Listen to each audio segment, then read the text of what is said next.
Hello everyone,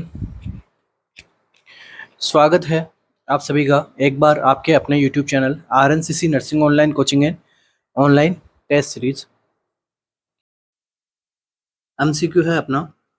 A client with atrial fibrillation who is receiving maintenance therapy of warfarin sodium has prothrombin time of 35 second. एक client है जिसको क्या हो गया है, एट्रियल फिब्रिलेशन है। वो क्या कर रहा है, मेंटेनेंस थेरेपी रिसीव कर रहा है किसकी, वारफेरिन सोडियम की। मतलब वारफेरिन वहाँ पे उसकी ड्रग चल रही है और उसका जो प्रोथ्रोम्बिन टाइम है अभी करंटली कितना आ रहा है, 35 सेकेंड्स का उसका प्रोथ्रोम्बिन टाइम आ रहा है। On the basis of these laboratory values, the nurse anticipate which prescription। देखिए, जब ऐसी वैल्यूज आपको देखने को मिलेगी तो नर्स क्या एंटिसिपेट करेगी, ठीक है। प्रिस्क्रिप्शन को लेके नर्स आगे अब क्या करेगी, ठीक है। Adding A dose of heparin sodium, ठीक है। Holding the next dose of warfarin, increase the next dose of warfarin, या फिर administering the next dose of warfarin.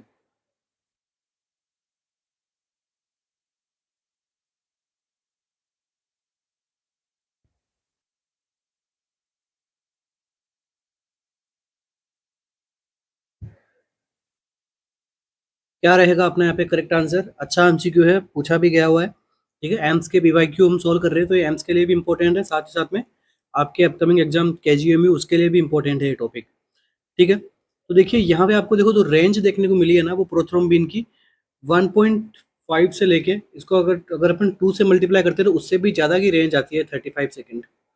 इतना इसका नॉर्मल लेवल होता नहीं है, नॉर्मल लेवल से भी कितना ज़्यादा है ये 1.5 to 2। अपन नॉर्मल लेवल को अगर मल्टीप्लाई करते हैं 2 से तो उतना यहाँ पे क्या आपको लेवल देखने को मिलता है। तो यहाँ पे क्या करना है, देखो यहाँ पे हमें करना है holding the next dose of warfarin. क्या रहेगा अपना यहाँ पे आंसर कि आपको क्या करना है, वारफेरिन की नेक्स्ट डोज को होल्ड कर देना है। अब देखिए क्या है, हमारे बॉडी में प्रोथ्रोम्बिन टाइम क्या होता है। प्रोथ्रोम्बिन टाइम का मतलब होता है कि क्लोटिंग कितने टाइम में हो रही है। अब यहाँ पे देखो प्रोथ्रोम्बिन टाइम बढ़ा हुआ है, मतलब यहाँ पे क्लोटिंग भी जो है वो कैसे होगी, स्लो होगी, वेरी स्लो यहाँ पे क्लोटिंग देखने को मिलेगी। क्यों देखने को मिलेगी, क्योंकि पेशेंट क्या ले रहा है, वारफेरिन ले रहा है। इसके लिए अपन क्या करना है कि विदहोल्ड कर देंगे अपन। नेक्स्ट देखो, नेक्स्ट एमसीक्यू क्या बनेगा इससे, जब कभी भी वारफेरिन की थेरेपी चलती है तो हम किसको मेजर करते हैं, प्रोथ्रोम्बिन टाइम को और आईएनआर को, ठीक है। प्रोथ्रोम्बिन टाइम को तो अभी मैंने आपको डिस्कस किया है। आईएनआर का मतलब क्या होता है, देखिए आईएनआर का मतलब होता है इंटरनेशनल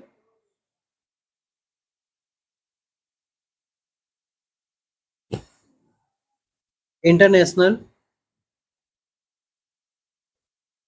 नॉर्मलाइज्ड रेशियो, ठीक है। इन दोनों को अपन क्या करते हैं, वारफेरिन की ड्रग के साथ में इन दोनों को असेसमेंट करते हैं। अब देखिए क्या इनसे एमसीक्यू बनता है कि नॉर्मल प्रोथ्रोम्बिन टाइम होता है वो कितना होता है। सबसे पहला एमसीक्यू, तो नॉर्मल जो प्रोथ्रोम्बिन टाइम रहता है वो रहता है 11 to 13.5 सेकेंड्स, ठीक है। प्रोथ्रोम्बिन टाइम्स हमेशा सेकेंड्स में काउंट होता है। नेक्स्ट देखिए इंटरनेशनल नॉर्मलाइजेशन रेशियो, ये भी अपन आईएनआर की जो थेरेपी चलती है तब अपन इसको असेस करते हैं। इसका लेवल कितना रहता है, 0.8 से 1.1, यहाँ पे क्या इसका रेशियो रहता है, ठीक है। बट अब किस कंडीशन में क्या है कि अगर वारफेरिन वगैरह हम ले रहे हैं, कोई पेशेंट वारफेरिन लेता है तो उसका आईएनआर का रेशियो कितना देखने को मिल सकता है, मोर देन 2 या टिल 2 अब तक जो लेवल है वो देखने को मिल सकता है। ये नॉर्मल कंडीशन होती है विद वारफेरिन। अगर एग्जाम में इसे पूछे तो आपको कोई वो टेंशन वाली बात नहीं है। अगर इससे भी अगर ज़्यादा लेवल देखने को मिलेगा तो आपको डोज को क्या करना होता है, विदहोल्ड करना होता है। तो हमने प्रोथ्रोम्बिन टाइम का हमने देख लिया, इंटरनेशनल नॉर्मलाइजेशन रेशियो के बारे में देख लिया। एक लास्ट बचता है किसका, एपी एपीटीटी। तो सबसे पहला इसकी तो फुल फॉर्म क्या होती है, एक्टिवेटेड पार्शियल थ्रोम्बोप्लास्टिन टाइम, ठीक है। नेक्स्ट देख लीजिए इसको हम किस में काम में लेते हैं, तो जब कभी किसी पेशेंट को हेपेरिन चलता है तो हेपेरिन के अंदर अगर आपको असेसमेंट करना है ब्लड क्लॉट वगैरह को तो उसके अंदर आप क्या टेस्ट करोगे, एपीटीटी। और वारफेरिन के टाइम पे क्या करते हो, पीटीआईएनआर करवाते हो, ठीक है। वारफेरिन का दूसरा नाम क्या होता है, कॉमेडिन। आपको एग्जाम में कॉमेडियन करके भी देखने को मिल सकता है वारफेरिन की जगह पे, ठीक है। नेक्स्ट देखिए, नॉर्मल रेंज की बात करते हैं इसकी। एपीटीटी की नॉर्मल रेंज कितनी होती है, तो ये होती है 30 to 40 सेकेंड्स, ठीक है। कुछ बुक्स के अंदर वेरी कर सकती है, तो वेरी इसके नियर बाई ही रहेगा, ज़्यादा आपको डिफरेंस नहीं देखने को मिलता है, ठीक है। हिपेरिन कितना इफेक्टिव है उसको अगर आपको देखना है तो आप किसका टेस्ट करोगे, एपीटीटी को आप टेस्ट करोगे। अब देखिए, अगर किसी पेशेंट में हिपेरिन चल रहा है तो वहाँ पे एपीटीटी का लेवल क्या रहेगा, हेपेरिन चल रहा है वहाँ पे एपीटीटी का लेवल क्या रहेगा, सेम 60 to 70 सेकेंड्स, ठीक है। तो ये अपना नॉर्मल लेवल है। अगर हिपेरिन चल रहा है तो इससे अगर ज़्यादा होगा तो वहाँ पे टॉक्सिसिटी हो जाएगी, फिर आपको क्या लगाना है, प्रोटामाइन सल्फेट, ठीक है। और वारफेरिन का क्या लगाओगे, विटामिन के।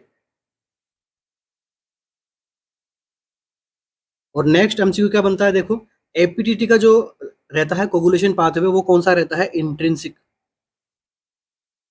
Intrinsic coagulation. और जो पीटीआईएनआर का जो रहता है वो कैसा रहता है, एक्सट्रिंसिक। तो ये भी एमसीक्यू बना हुआ है। दो पाथवे होते हैं कोगुलेशन के, एक होता है इंट्रिंसिक, एक होता है एक्सट्रिंसिक। तो इंट्रिंसिक में क्या होता है, एपीटीटी, और एक्सट्रिंसिक में क्या होता है, पीटीआईएनआर। नेक्स्ट देखिए, एमसीक्यू बनता है अपना किसके, हिपेरिन से और वारफेरिन से। और क्या एमसीक्यू बनेगा, नेक्स्ट देखिए, सबसे पहला एमसीक्यू, प्रेगनेंसी में कौन सेफ है, तो प्रेगनेंसी के अंदर हिपेरिन क्या है, यस, सेफ माना जाता है। और प्रेगनेंसी के अंदर वारफेरिन जो होता है वो नॉट सेफ होता है, इसलिए प्रेग्नेंट लेडी के अंदर 34 वीक तक अपन जो है वो क्या कर सकते हैं, हिपेरिन अपन दे सकते हैं, जबकि वारफेरिन अनसेफ रहता है प्रेगनेंसी के अंदर। अब देखिए, हिपेरिन का एंटीडोट क्या होता है, एंटीडोट की बात करें हिपेरिन की तो क्या होता है, protamine sulphate.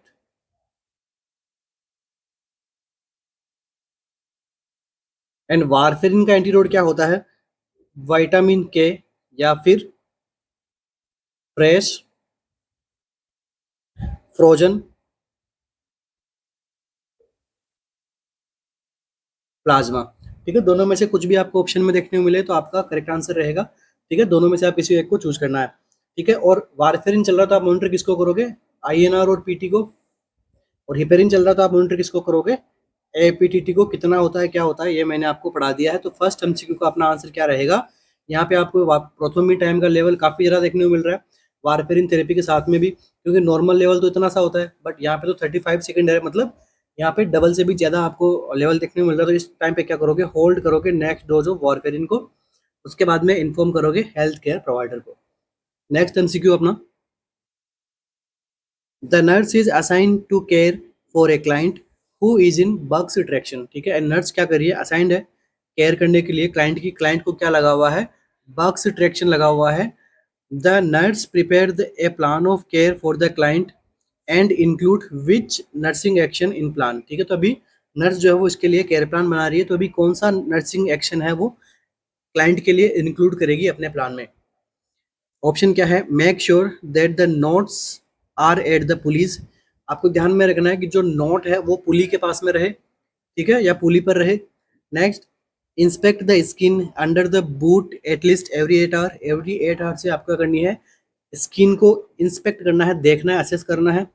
Make sure the head of the bed is kept at 45 to 90 degree angle, जो हेड ऑफ द बेड है वो कितना रहना चाहिए, 40 to 90 डिग्री एंगल। या फिर monitor the weight to be sure that they are resting on the firm surface, कि आपको मॉनिटर करना है कि वेट कहाँ रेस्ट कर रहा है, फर्म सरफेस पे रेस्ट कर रहा है, मतलब उस पर रखा हुआ है। बग से ट्रैक्शन लगा हुआ है तो क्या नर्स अपने केयर प्लान में इंक्लूड करेगी इस ऑप्शन में से।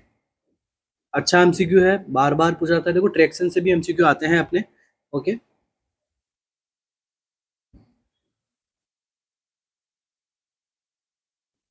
क्या रहेगा आंसर,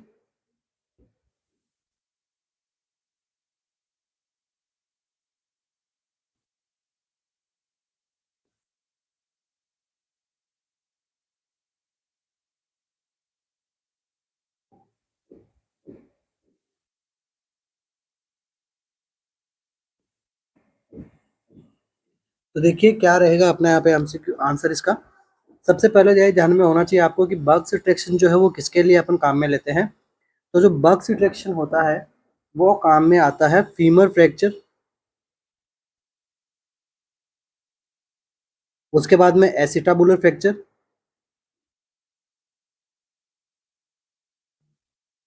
ठीक है, फीमर फ्रैक्चर, एसिटाबुलर फ्रैक्चर, या फिर आप कह सकते हो हिप फ्रैक्चर।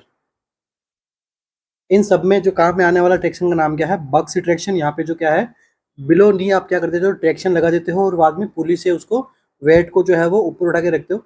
ये एक प्रकार का किसका टाइप है, ये नेक्स्ट एमसीक्यू बनेगा। स्केलेटल ट्रैक्शन है या फिर स्किन ट्रैक्शन है, तो ये क्या है, स्किन ट्रैक्शन है। किसी प्रकार की यहाँ पे स्टैंडमैन पिन डाल के अपन वेट बियर नहीं करते हैं, डायरेक्ट स्किन के ऊपर अपन बैंडेजिंग के साथ में अपन क्या करते हैं, काम में लेते हैं ट्रैक्शन को। नेक्स्ट एमसीक्यू बनेगा, इससे क्या बनेगा, it is the most common traction for lower limb. ठीक है, लोअर लिम में अगर आपको ट्रैक्शन लगाना है तो ये मोस्ट कॉमन टाइप है ट्रैक्शन का। कौन सा है, बक्स ट्रैक्शन। तो अब देखो यहाँ पे अपना आंसर क्या रहने वाला है।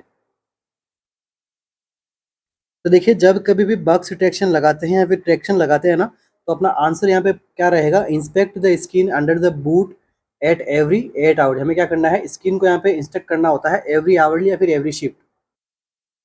अब देखिए क्यों करते हैं, ताकि आपको सर्कुलेशन का पता लगे भाई ट्रैक्शन ज़रा टाइट तो नहीं है। ठीक है, और अपन ट्रैक्शन को जगह को अपन यहाँ पे ध्यान रख सकते हैं कि हाँ भाई ट्रैक्शन अपनी जगह से मिसप्लेस तो नहीं हो गया। इसलिए हमने क्या करना है, एक तो इंस्पेक्ट करना है स्किन को ट्रैक्शन के अंदर, तो उससे आपको पूरा आइडिया लग जाएगा। नेक्स्ट देखो क्या क्या बोला इसने, make sure that the knots are at the pulleys. तो कभी भी नोट जो होती है उनको पुलिस के ऊपर हम नहीं लगाते हैं, अवे फ्रॉम पुलिस रखते हैं। ठीक है, अवे फ्रॉम पुलिस, पुलिस से अवे रखना है हमें। मेक श्योर द हेड, अब हेड अगर आप ऊपर रखोगे तो फिर वेट कैसे बियर हो पाएगा, इसलिए हेड को जो है वो डाउन रखना होता है स्लाइटली, कभी भी इतना ज़्यादा अपर नहीं रखते हैं। नेक्स्ट देखो फर्म सरफेस पे अगर वो हैंग नहीं, देखो जब हम वेट बियरिंग करते हैं तो वो हैंग नहीं करेगा हवा में, तो फिर ट्रैक्शन कैसे लगेगा। ये तो बोल रहा है कि फर्म सरफेस पे रेस्ट कराओ, तो रेस्ट भी नहीं करवाएंगे हम। तो हमारा क्या आंसर करेक्ट रहेगा, option number B. The nurse is assigned for a care. Okay. The nurse is assigned to a care for a client after mastoidectomy. ठीक है, mastoidectomy उसके किया गया है क्लाइंट को, और अभी नर्स क्या कर रही है, उसकी केयर कर रही है। विच nursing intervention would be A priority in the care of this patient. अभी देखो ऑप्शंस में से कौन सा नर्सिंग इंटरवेंशन प्रायोरिटी में रहेगा, क्योंकि किया क्या गया, उसको mastoidectomy किया गया है। तो अभी क्या नर्सिंग आप इंटरवेंशन को प्रायोरिटी में रख सकते हो। ऑप्शंस क्या है, maintain supine position, change the ear dressing daily, monitor for sign of facial nerve injury, या फिर position the client on the affected side to prompt drainage. क्या करेंगे इस एमसीक्यू में, सुपाइन पोजीशन देंगे, ईयर ड्रेसिंग करेंगे डेली, क्लाइंट की अपन मॉनिटरिंग करेंगे कि भाई उसको फेशियल नर्व इंजरी तो नहीं हुई है क्योंकि क्या किया गया है, मेस्टोइडेक्टोमी किया गया है, या फिर पोजीशन देंगे क्लाइंट को अफेक्टेड साइड में ताकि ड्रेनेज हो जाए।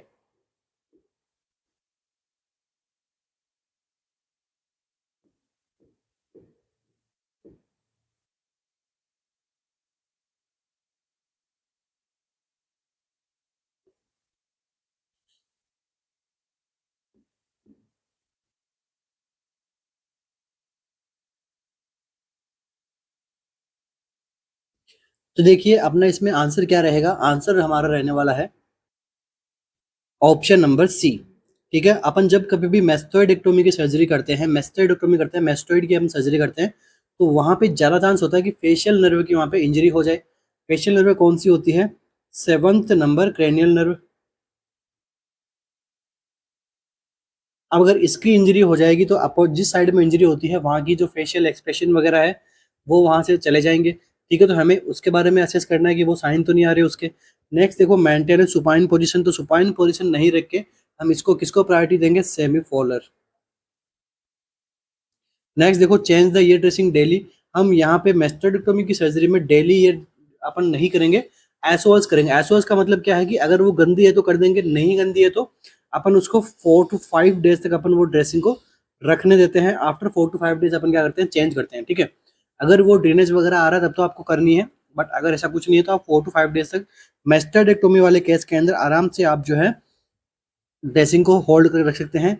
नेक्स्ट देखिए, अफेक्टेड साइड में उसको आप नहीं दोगे क्योंकि यहाँ पे सुचर वगैरह किया हुआ रहता है, तो ज़्यादा टीयर होने के चांसेस रहते हैं सुचर के। अनअफेक्टेड साइड में और सेमी फोल्ड पोजीशन आप उसको प्रोवाइड करवा सकते हो। नेक्स्ट एमसीक्यू अपना,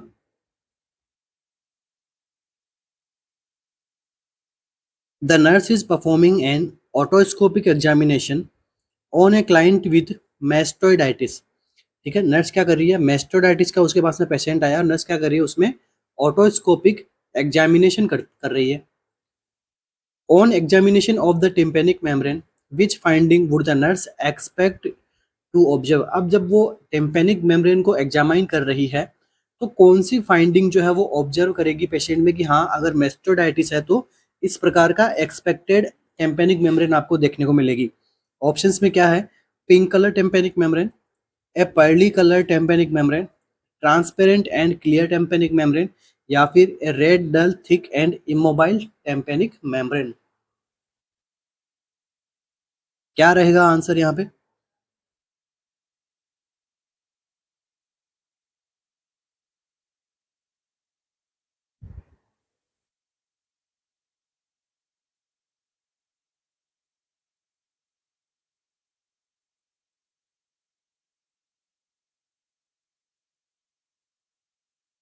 तो देखिए, अगर इस ऐसी कंडीशन से अगर आपको देखने को मिल रही है तो यहाँ पे एक ऑब्वियस सी बात है कि इन्फेक्शन हुआ है, मेस्टोडाइटिस हुआ है, तो वहाँ पे टेम्पेनिक मेम्ब्रेन में भी यहाँ पे आपको अल्ट्रेशन देखने को मिलेगा। नॉर्मल तो आपको नहीं देखने को मिलेगी। तो अपना क्या है, रेड अगर इन्फेक्शन हो रहा है मतलब टेम्पेनिक मेम्ब्रेन भी कलर भी आपका रेड देखने को मिलेगा। डल और थिक देखने को मिलेगी। थिक का मतलब क्या है कि उसके अंदर क्या हो रहा है, टेंडरनेस देखने को मिलेगी। और इमोबाइल टेम्पेनिक मेम्ब्रेन, अपन देखो एयर के थ्रू टेम्पेनिक मेम्ब्रेन का मूवमेंट होता है, ठीक है, बट यहाँ पे क्या हो जाएगा, इमोबाइल हो जाएगा टेम्पेनिक मेम्ब्रेन। यहाँ पे मूवमेंट, स्लाइटली मूवमेंट भी वहाँ पे नहीं देखने को मिलेगा हमें। ठीक है, ये तो हो गया अपने मेस्टोडाइटिस की बात। अब करते हैं बात नॉर्मल टिम्पेनिक मेम्ब्रेन कैसी होती है। तो नॉर्मल टेम्पेनिक मेम्ब्रेन होती है वो कैसी होती है, पर्ली ग्रे कलर होता है, इंटैक्ट होती है, ठीक है, और positive cone of light reflex उसमें जो है वो देखने को मिल। जब अपन लाइट डालते हैं अपन ईयर में तो हमें एक कॉन शेप में आपको जो है वो थोड़ा सा मुड़ी हुई आपको टेम्पेनिक मेम्ब्रेन दिखाई देती है, तो वो क्या है, positive cone of light reflex. ये सारे कैरेक्टरिस्टिक किसके हैं, नॉर्मल कैरेक्टर हैं टेम्पेनिक मेम्ब्रेन के। Next MCQ, the nurse provide instruction to a malnourished pregnant client regarding iron supplementation, which client statement indicate an understanding of the instruction. तो client का ऐसा क्या स्टेटमेंट है जो इंस्ट्रक्शन को अंडरस्टैंड कर रहा है। Iron supplement will give me diarrhoea, iron supplement जो है वो उसको डायरिया कोज कर सकता है। Meat does not provide iron and should be avoided, कि भाई मीट से आयरन नहीं मिलता है, हमें इसको अवॉइड करना है। The iron is best absorbable if taken on an empty stomach, iron जो है वो एम्प्टी स्टमक में अगर हम आयरन टेबलेट लेंगे तो वो बेस्ट उसका एब्जॉर्प्शन होगा। On the day that I eat green leafy vegetables or carb river, one can omit taking the iron supplementation. अगर मैं इतना कुछ कर लेती हूँ तो फिर मैं एक दिन के लिए उस दिन आयरन सप्लीमेंटेशन को मैं ओमिट कर सकती हूँ, छोड़ सकती हूँ। तो क्या ऐसा इंस्ट्रक्शन है जो वो अंडरस्टैंड कर रही है, बता रही है कि हाँ ऐसा करूँगी तो उसको आपको लगेगा कि हाँ ये सही बोल रही है, इंस्ट्रक्शन इसके बारे में सफिशिएंट है। तो इसके अंदर तो देखो कुछ है ही नहीं, कुछ डाउट ऑफ किसी भी प्रकार का। तो यहाँ पे आयरन को जो है वो एसिडिक एनवायरनमेंट में अगर क्या होता है, आयरन जल्दी और बेटर एब्जॉर्प्शन देखने को मिलता है आपका एसिडिक एनवायरनमेंट में। तो एसिडिक एनवायरनमेंट कहाँ देखने को मिलेगा, एम्प्टी स्टोमक के अंदर क्या रहता है, हाइड्रोक्लोरिक एसिड रहता है, तो एसिडिक एनवायरनमेंट रहता है। तो वहाँ पे जब आप आयरन की टेबलेट लोगे तो उसका बेटर एब्जॉर्प्शन होगा। ठीक है, तो आयरन को हमेशा एम्प्टी स्टोमक लेना चाहिए। तो आफ्टर फूड इंटेक 2 घंटे के बाद भी आप आयरन ले सकते हो, मगर जस्ट आफ्टर फूड लेने का कोई सेंस नहीं है आयरन का। नेक्स्ट एमसीक्यू बनेगा, क्या बनेगा कि मिल्क के साथ में आयरन को कभी नहीं लेना है, मिल्क के साथ में आयरन को जो है वो अवॉइड करना होता है। अब देखो यहाँ पे क्या है, माल नरिश्ड प्रेग्नेंट क्लाइंट है रिगार्डिंग आयरन सप्लीमेंटेशन। तो हो सकता है उसको वहां पे क्या हो गया हो कि फिजियोलॉजिकल एनीमिया हो गया हो,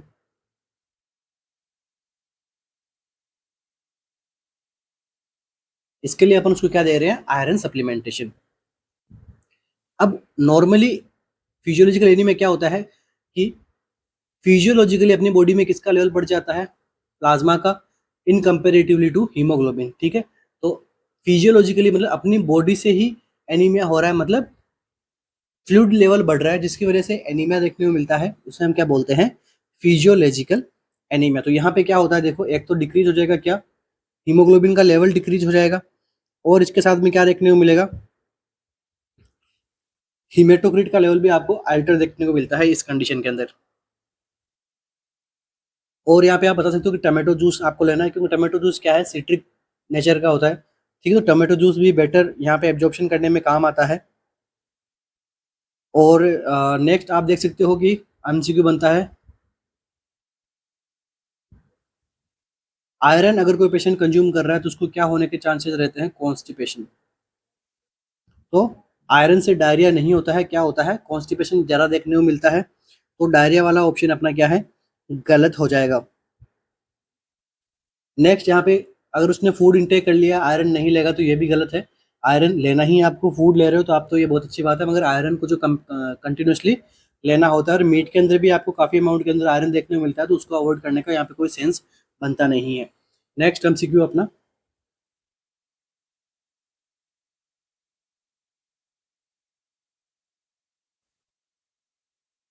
The nurse is monitoring a client with cirrhosis of liver for sign of hepatic encephalopathy. Nurse क्या कर रही है, मॉनिटर कर रही है क्लाइंट को। क्लाइंट को क्या हुआ है, सिरोसिस हुआ है लीवर का, लीवर सिरोसिस हुआ है उसको, और अभी वो क्या देख रही है, साइन को नोट कर रही है, मॉनिटर कर रही है, किसके साइन को, हिपेटिक एनसेफेलोपैथी का पता लगाना है उसको, इसलिए वो क्या कर रही है, मॉनिटर कर रही है। Which assessment finding would the nurse note as an early sign of hepatic encephalopathy. Hepatic encephalopathy हो जाती है तो उसका अर्ली साइन के बारे में पूछा गया आपसे। ऑप्शंस क्या है अपने पास में देखो, restlessness, presence of asterixis, complaints of fatigue, या फिर decrease serum ammonia level.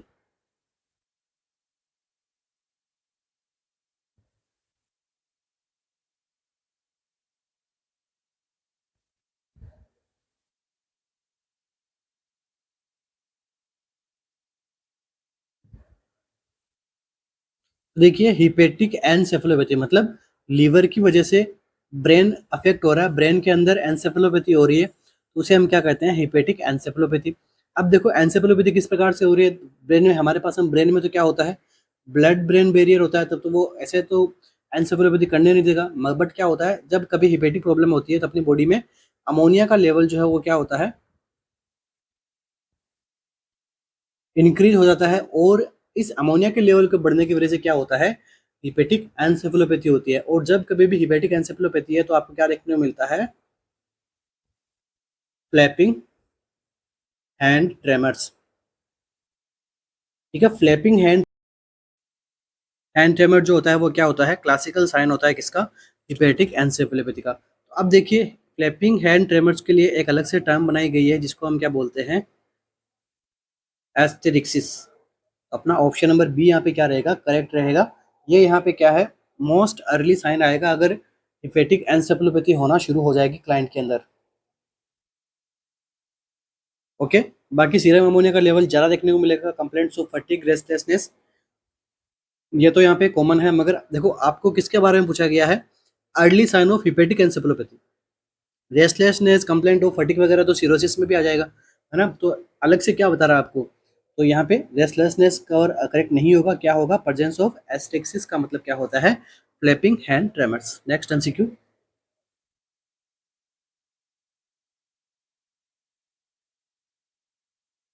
The nurse is instructing A client who had a stroke and has weakness on one side.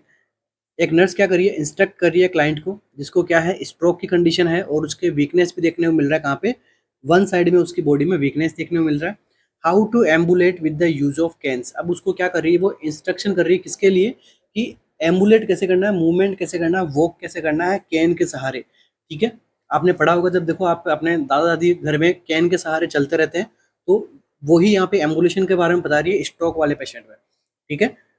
Which instruction should the nurse provide to the client. अब जो है वो nurse जो है वो client को कौन सा इंस्ट्रक्शन प्रोवाइड करवाएगी यहाँ पे।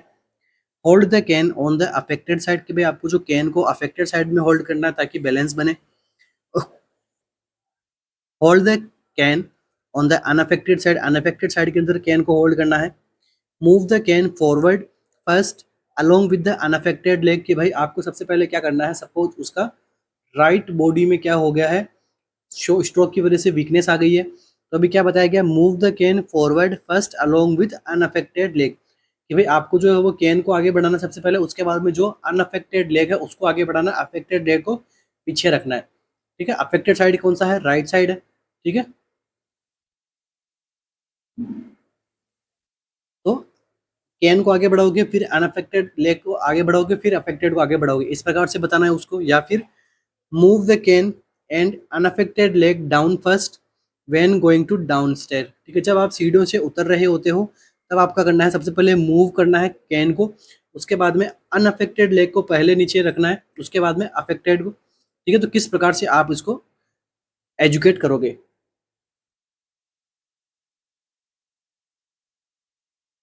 एक साइड की बॉडी में वीकनेस आ गया है, तो अभी कैन से उसको कैसे एम्बुलेशन करना सिखाओगे।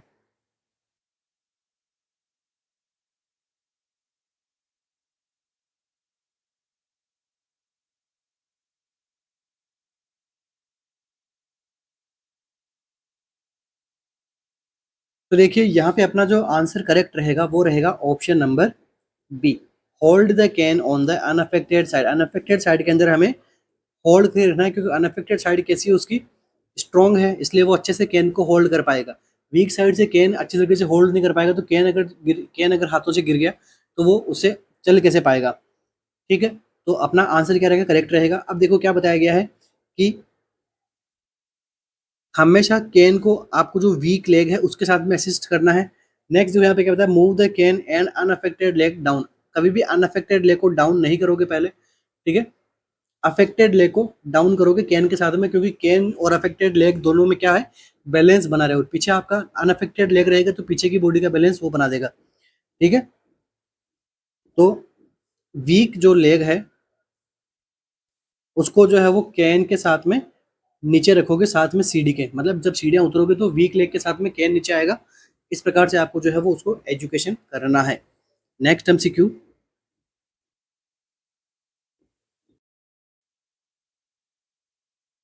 The nurse is performing a neurovascular assessment on a client with a cast on the left lower leg. एक नर्स क्या कर रही है, न्यूरोवास्कुलर असेसमेंट कर रही है क्लाइंट के कास्ट पे। कास्ट कहाँ लगा हुआ है, लेफ्ट लोअर लेग पे। The nurse note the presence of oedema, nurse ने क्या नोट किया कि वहाँ पे क्या है, एडिमा है। इन फूट बिलो द कास्ट, फूट में, कास्ट के नीचे जो फूट एरिया है वहाँ पे क्या है, एडिमा है। The nurse should make which interpretation about this finding. अब नर्स है जो वो क्या इंटरप्रिटेशन करेगी, क्या अनुमान लगाएगी कि ये फाइंडिंग जो आई है वो किसकी वजह से आई है। ऑप्शंस में क्या है, arterial insufficiency, impaired Venus return, impaired आर्टियल circulation, या फिर the presence of an infection. किसकी वजह से जो है वो एडिमा आया है बिलो द कास्ट।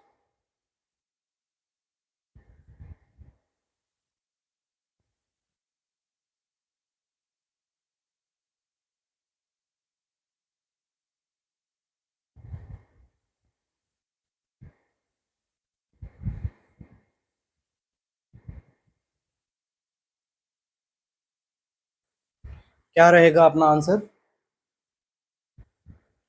तो देखिए यहाँ पे क्या आएगा, इम्पेयर्ड वेनस रिटर्न अपना क्या रहेगा, करेक्ट रहेगा। अगर लोअर एक्सट्रीमिटी का वेनस रिटर्न प्रॉपर तरीके से नहीं होगा तो वहाँ पे क्या डेवलप होगा, एडिमा डेवलप होता है।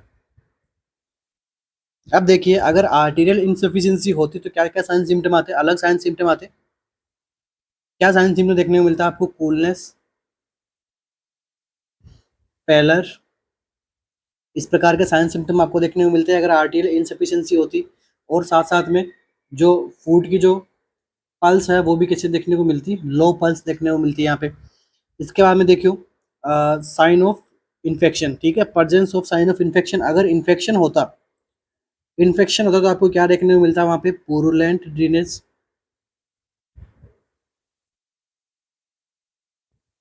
जो कि आपको बताया नहीं गया है क्वेश्चन के अंदर।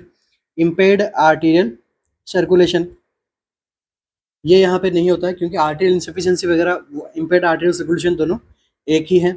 और देखिए पुरुलेंट ड्रेनेज होता है कास्ट की जगह पे, और अगर इन्फेक्शन होता तो यहाँ पे क्या बनता है, हॉट स्पॉट।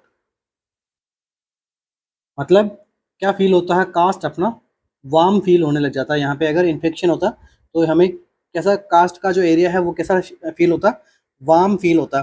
टच करते हैं अपन कास्ट को तो वहाँ पे कैसा फील होता है, वार्मनेस फील होती है, इसको हम बोलते हैं हॉट स्पॉट, अगर वहाँ पे इन्फेक्शन होता है तो। ठीक है, तो अपना आंसर क्या रहेगा, impaired Venus return is the correct answer for this MCQ. Next, a client is experiencing chronic insomnia. The nurse interpret this to mean which area of the brain are involved. एक client है जिसको क्या experience हो रहा है, लंबे time से उसके इंसोमिया है, तो कौन सा एरिया है ब्रेन का वो यहाँ पे इन्वॉल्व हो गया है जिससे कि क्रोनिक इंसोमिया देखने को मिलता है पेशेंट में। Hippocampus and frontal lobe, temporal lobe and frontal lobe, limbic system and cerebral hemisphere, या फिर reticular activating system and cerebral hemisphere.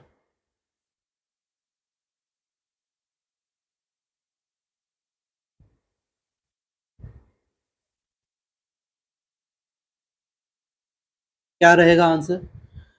तो देखिए क्रोनिक इंसोम्निया अगर चल रहा है तो देखो आपने एक सिस्टम पढ़ा था, ठीक है, जिसको हम क्या बोलते हैं, रेटिकुलर एक्टिवेटिंग सिस्टम। ठीक है, रेटिकुलर एक्टिवेटिंग सिस्टम अपने किसके लिए रेस्पॉन्सिबल रहता है, अराउजल के लिए। तो यहाँ पे उसको इंसोम्निया फील हो रहा है, मतलब वो सो नहीं पा रहा है, कंटिन्यूसली वो अराउज रह रहा है या फिर थोड़ा ड्राउजी रह रहा है। ठीक है, तो यहाँ पे दोनों ये अफेक्ट होते हैं क्या, reticular activating system and cerebral hemisphere में। तो ये अफेक्ट होंगे तभी क्लाइंट के अंदर क्या होगा, क्रोनिक इंसोम्निया रहेगा, ढंग से वो सो नहीं पाएगा। नेक्स्ट देखिए hippocampus and frontal lobe. Hippocampus and frontal lobe किसके लिए रिस्पॉन्सिबल रहते हैं, मेमोरी के लिए, कि भाई अच्छी मेमोरी है।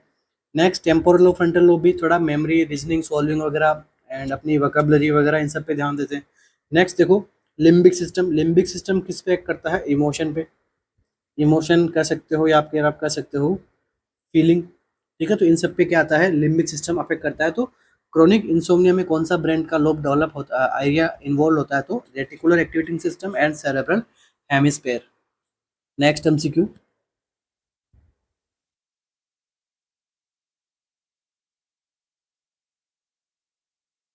इन iron deficiency anaemia the fingernails become spoon shaped, this condition is refer to as. अगर किसी पेशेंट को आयरन डिफिशियंसी एनीमिया है और उसकी फिंगर नेल्स कैसे हो जाते हैं, स्पून शेप की आपको नेल्स देखने को मिलती है, तो ये जो है वो इसे हम क्या कहेंगे, कायलोन किया, पैरोन किया, ब्लेब, या फिर फैलन, इसे हम क्या कहते हैं।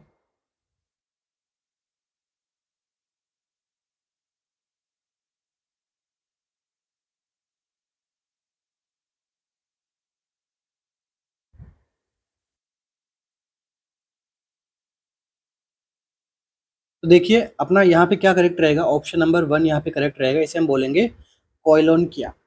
इसके अंदर क्या होता है कि जो ये अपना क्या है, नेल है। ठीक है, सपोज ये अपना नेल है और इस नेल के अंदर क्या देखने को मिलता है, जो लेटरल दोनों साइड की जो lateral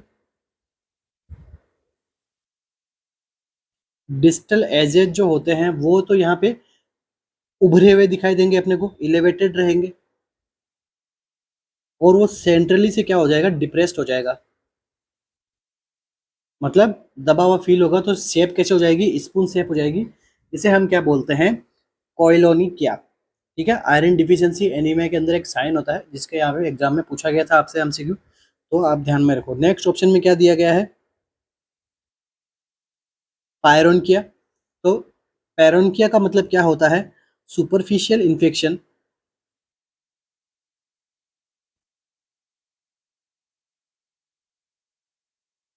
that develop the edge of the fingernail. जो अपने नेल्स रहते हैं, नेल्स के एज के ऊपर क्या हो जाना, सुपरफिशियली इन्फेक्शन होना, उसे हम बोलते हैं पैरोनकिया। नेक्स्ट देखो क्या पूछा गया है, ब्लैब। तो ब्लैब का मतलब सिंपल लैंग्वेज में क्या होता है, ब्लिस्टर। ठीक है, ब्लैब का मतलब क्या होता है, ब्लिस्टर होता है। और ये कहाँ पे देखने को मिलते हैं आपको, एपिडर्मिस में। ठीक है, इसके अंदर फ्लूइड कैसा जमा होता है, सेरस फ्लूइड, जिसे हम क्या बोलते हैं, ब्लैब।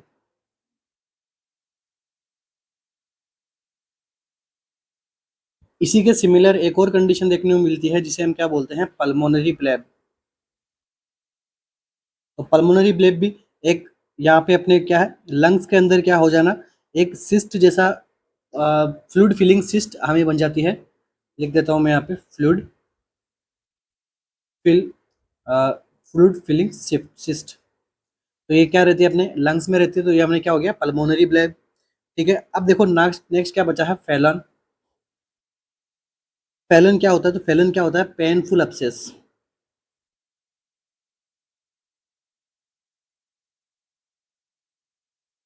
अबे पेनफुल अपसेस भी कहाँ होगा, पेनफुल अपसेस भी कहाँ होगा, फिंगर ऑन पामर साइड। ठीक है, अपनी पाम की साइड में जो फिंगर की स्ट्रक्चर हमें दिखाई देती है जब अपने हथेलियों को देखते हैं और वहाँ पे अपनी फिंगर को हम देखते हैं, तो वो कैसी है, पामर साइड है। ठीक है, तो यहाँ पे क्या होना, पेनफुल अपसेस का बन जाना क्या कहलाता है, फैलन। ठीक है, और ये किसमें देखने को मिलता है, किसके इन्फेक्शन में, मोस्ट कॉमन ये मिलता है बैक्टीरियल इन्फेक्शन में। और बैक्टीरियल इन्फेक्शन भी कौन सा, स्टेफाइलोकोकस। तो देखो एक दो नाम तो आपको ऐसे कुछ जरूर देखने को मिलते हैं, चाहे एम्स हो चाहे कोई सा भी एग्जाम हो, आपको थोड़ा अलग से हटके एमसीक्यू पूछे जाते हैं, तो उनके लिए आंसर अपने, उनकी भी प्रिपरेशन अपन साथ साथ में चलती रहती है। Next MCQ, tracheostomy tube is done in which tracheal ring. ठीक है, ट्रैकेस्टोमी ट्यूब हम कहाँ लगाते हैं, कौन सी ट्रेकियल रिंग में इंसर्ट करते हैं, between first and second tracheal ring में, between second and third tracheal ring में, between third and fourth tracheal ring में, या फिर नन ऑफ अबोव। ठीक है, कहाँ पे लगाएंगे हम ट्रेकेस्टोमी को, देखो ऑप्शन नंबर डी तो यहाँ पे गलत हो रहा है, नन ऑफ अबोव तो होगा ही नहीं क्योंकि कहीं तो लगाते हैं अपन। तो ट्रेकेस्टोमी ट्यूब कहाँ लगाई जाती है, मोस्ट कॉमन,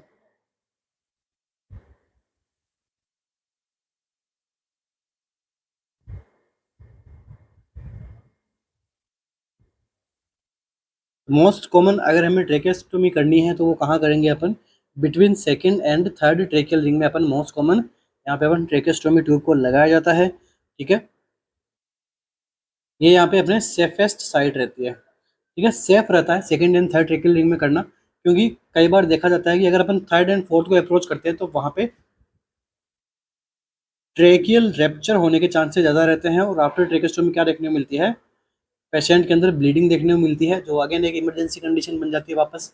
ठीक है, क्योंकि अगर ट्रेकेस्टोमी में ट्रेकिया के अंदर ब्लीडिंग हो रही है मतलब वो डायरेक्ट लंग्स में जाएगा। ठीक है, तो थोड़ा सेफ रहता है अपने अगर second and third tracheal ring में अपन परफॉर्म करते हैं तो। Next MCQ, the type of cyanosis seen in PDA pattern ductus एट्रियोसिस।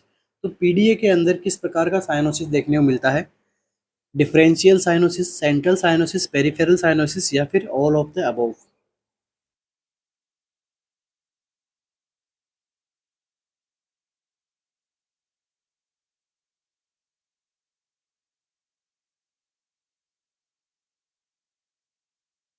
इसका आंसर करने के लिए आपको पता होना चाहिए पैटर्न डक्टस एट्रियोसिस है क्या।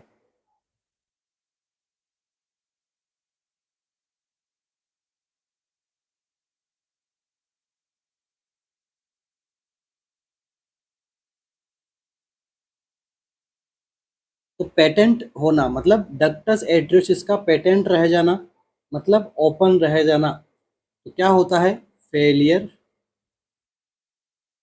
To close fetal ductus arteriosus. अब ये कब क्लोज हो जाता है, within first week of life में क्या हो जाता है, क्लोज हो जाता है। अगर ये क्लोज नहीं होता है तो हम इसको क्या कहते हैं, पेटेंट है। अभी तक डक्टस एट्रियोसिस क्या है, पेटेंट है, क्लोज नहीं हुआ है। तो देखिए, अब ऐसी कि जब कंडीशन होती है तो हमें क्या क्या साइन सिम्टम देखने को मिलते हैं, क्लिनिकल मैनिफेस्टेशन क्या देखने को मिलेगा यहाँ पे। सबसे पहला देखो, वाइड पल्स प्रेशर, आप ये देखो वाइड देखने को मिलेगा। उसके बाद में क्या देखने को मिलेगा, बाउंडिंग पल्स देखने को मिलेगी।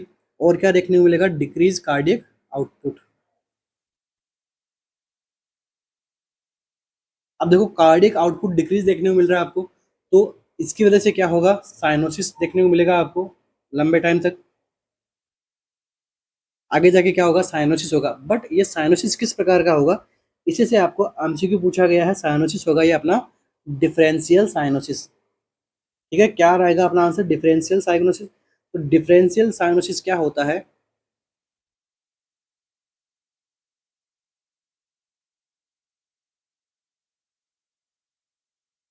इसका मतलब क्या होता है, ब्लूइश कलरेशन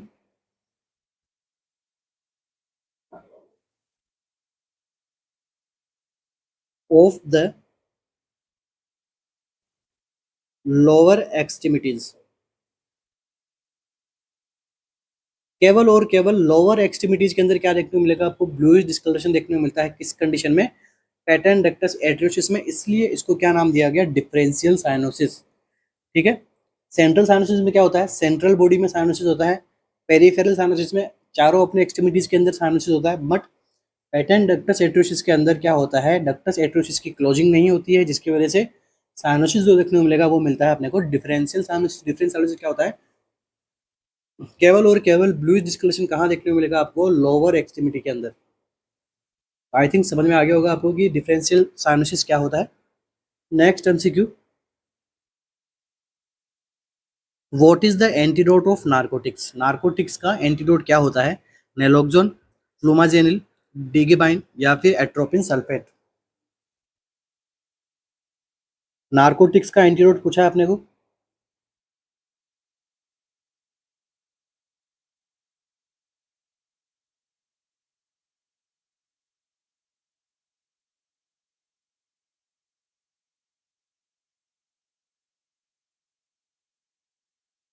तो देखिए, जब कभी भी आपको नारकोटिक्स का एंटीडोट पूछा जाए या फिर आपको पूछा जाए किसका एंटीडोट, ओपिएट्स वगैरह का, तो नारकोटिक्स का एंटीडोट होता है वो क्या होता है, नेलोक्सेन।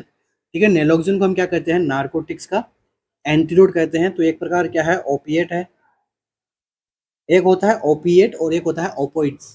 ठीक है, दोनों अलग अलग थिंग है। तो naloxone is an opiate antagonist.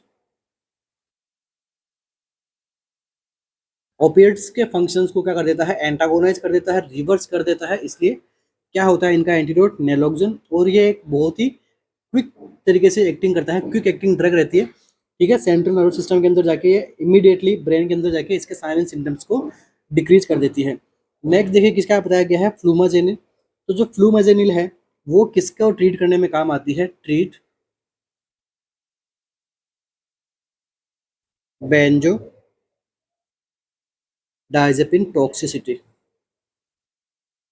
तो ये क्या होती है, जब बेंजोडाइजेपिन्स का लेवल बहुत ज़्यादा बढ़ जाता है, टॉक्सिसिटी कॉज कराती है, तब उसके एंटीडोट में क्या देते हैं, फ्लूमेजेनिल। इसलिए फ्लूमेजेनिल ट्रीट बेंजोडाइजेपिन टॉक्सिसिटी। तो एक प्रकार किस प्रकार काम करता है, बेंजोडाइजेपिन रिसेप्टर एंटागोनिस्ट।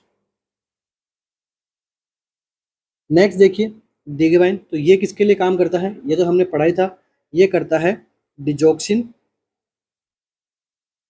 इंटॉक्सिकेशन। जब डिजॉक्सिन का लेवल, कल मैंने आपको लास्ट क्लास में डिजॉक्सिन पढ़ाया था अच्छे से, उसका जो एंटीडोट होता है वो भी मैंने आपको बताया था। तो डिजॉक्सिन के इंटॉक्सिकेशन के लेवल को क्या करता है, कम करता है। ये क्या करता है, डिजॉक्सिन के साथ में आके क्या हो जाता है, बाइंड हो जाता है, जिसके कि आगे ये क्या है कि अपना वर्क नहीं कर पाती है और एग्जिट हो जाता है। जो एक्स्ट्रा सेलुलर जो डिजॉक्सिन है वो तो यूरिन के थ्रू आउट हो जाएगा, और जो बचा हुआ जो सेल के अंदर जो डिजॉक्सिन चला गया है वो वहाँ पे क्या करवाता है, पोटेशियम में इम्बेलेंस करवाता है। तो डिगिबाइन क्या करता है, उसके साथ में बाइंड होके इंटॉक्सिकेशन कोज नहीं करने देता है। ठीक है, नेक्स्ट देखो एट्रोपिन सल्फेट। एट्रोपिन सल्फेट तो किसके लिए होता है, ओपी, ओपी पॉइजन, मतलब ऑर्गेनो फॉस्फेट पॉइजनिंग के अंदर। ठीक है, और देखिए एट्रोपिन सल्फेट किसका एंटीडोट है, ऑर्गेनोफॉस्फेट पॉइजनिंग। ऑर्गेनोफॉस्फेट पॉइजनिंग के अंदर मोस्ट कॉमन डेंजरस क्या होता है, क्योंकि ऑर्गेनो जब फास्फेट की पॉइजनिंग होती है तो रेस्पिरेटरी फेलियर हो जाता है। ये भी आप ध्यान में रखना, इसलिए ये एक इमरजेंसी कंडीशन आपको देखने को मिलती है। अब आपके मन में आएगा कि किस प्रकार से ये रेस्पिरेटरी फेलियर करवाता है, क्योंकि ऑर्गेनोफॉस्फेट क्या करता है, अपनी बॉडी के अंदर सिक्रेशंस को बढ़ा देता है। ठीक है, एक्सेस कर देता है सिक्रेशंस को, और अगर सिक्रेशन अगर एयरवे के अंदर एक्सेस होता है तो वो किसको करेगा काम खराब, किसका करेगा, रेस्पिरेशन का करेगा। तो यहाँ पे अपन क्या देंगे, एट्रोपिन सल्फेट देंगे। एट्रोपिन सल्फेट क्या करता है, अपने बॉडी के सिक्रेशंस को कम करता है।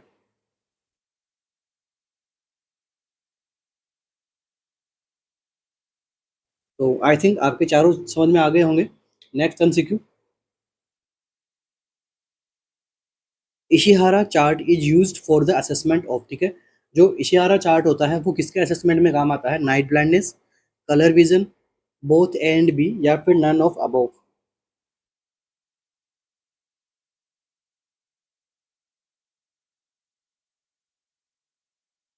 तो ज़्यादा टाइम नहीं लेंगे इसके अंदर। इशारा चार्ट जो होता है वो मेनली किसके लिए काम में आता है, कलर विजन में देखते हैं।